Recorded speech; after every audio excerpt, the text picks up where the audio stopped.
started digging and which is actually direction over the under the airport fields to the Kohler family house, which is this house. So this is the lightning 800 meters of the tunnel of the hope.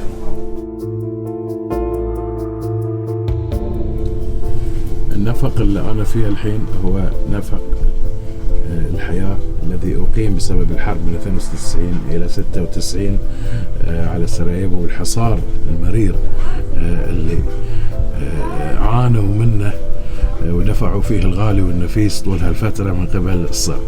هذا النفق حفر تحت المطار. هذا النفق شريان الحياة يسمونه، ليش؟ لأنه كان من خلاله يوصلون المؤن والأكل للأطفال والعجائز والنساء. يعني أنت داخل هذه المنطقة عندك أختك وأبوك وغيره، فكانوا المجاهدين يستخدمون هذا النفق اللي هم بنوه بيدهم تحت المطار على أساس يعبرون فيه من تحت المطار هذا الحصار. واختيار المطار ليش؟ على أساس المطار لم يصيب بقصف من قبل الصرب. راح نشوفه الحين.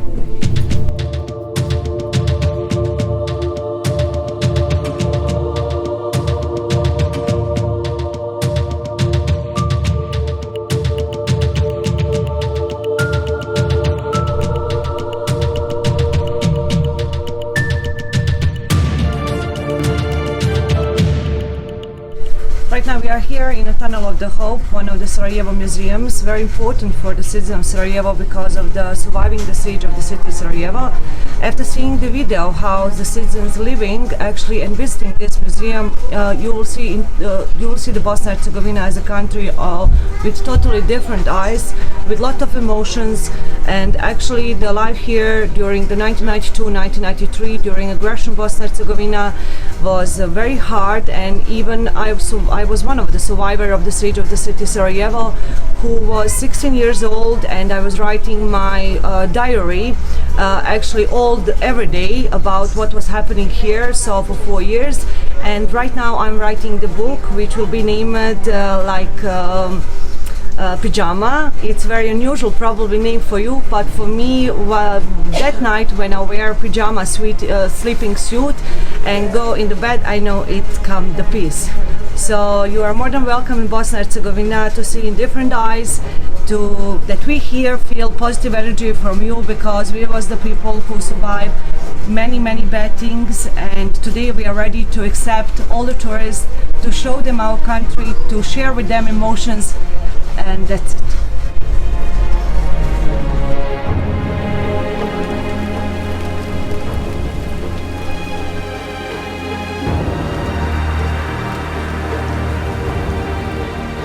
This flag which is on your hat actually is the flag of the Kingdom of Bosnia and Herzegovina from the 10th to 15th century. We was fighting with the Lils during the siege of the city Sarajevo.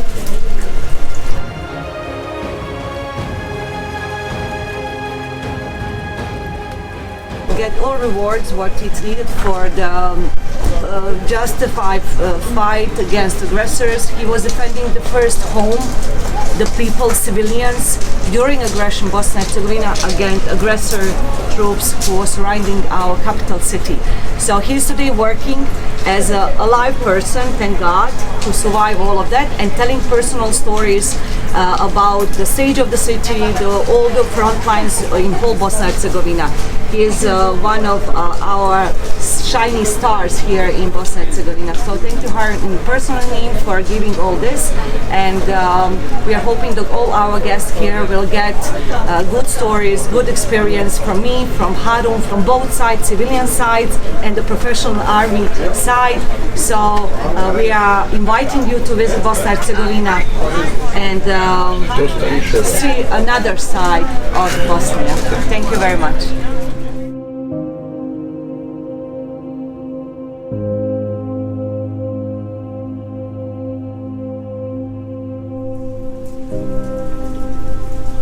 واضح يمكن لكم، هذه طلق نارية من السنايبر من أحد الجروح اللي صارت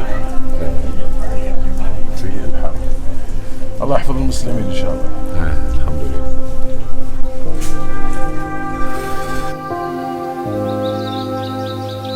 I was 16 years old when everything happened, so when I was 17 and a half, for the first time, I noticed one boy on the water line, and secretly I was looking at him, and you know, that's something natural for what you have for your own self. As the war, it's like it, you cannot have that he boys invite you to have a coffee, to go on the cakes, but actually for my 18th birthday, I get from the same boy, do you know what? Car battery. He bring me car battery. On that way in my house, I could have music for my 18th birthday.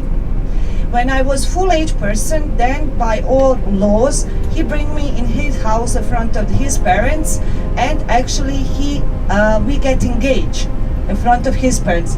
We was waiting actually the time when the war will be finished, so we will get married.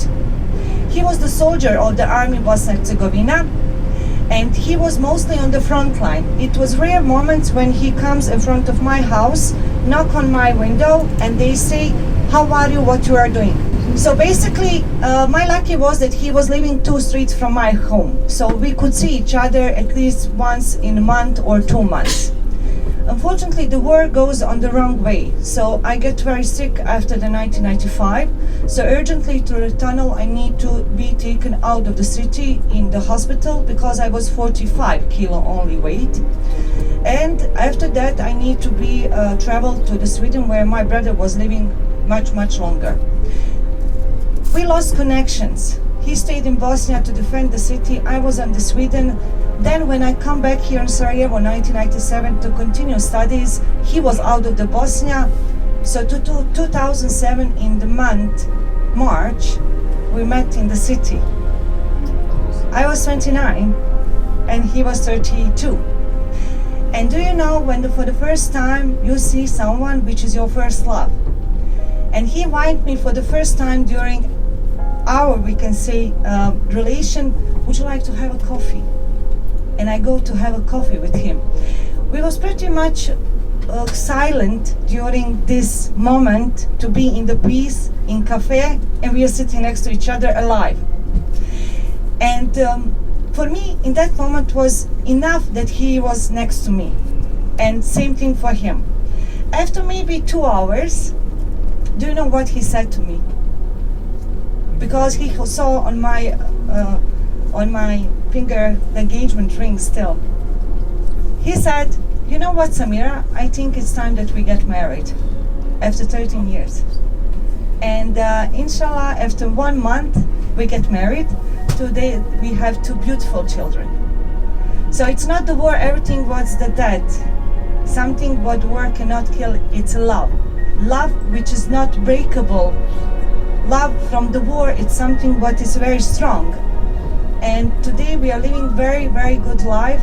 I have a daughter Adila and son Kerim, and we are living still in Sarajevo. So that's something what I give to you as a gift from the war period, as a personal story. So thank you very much.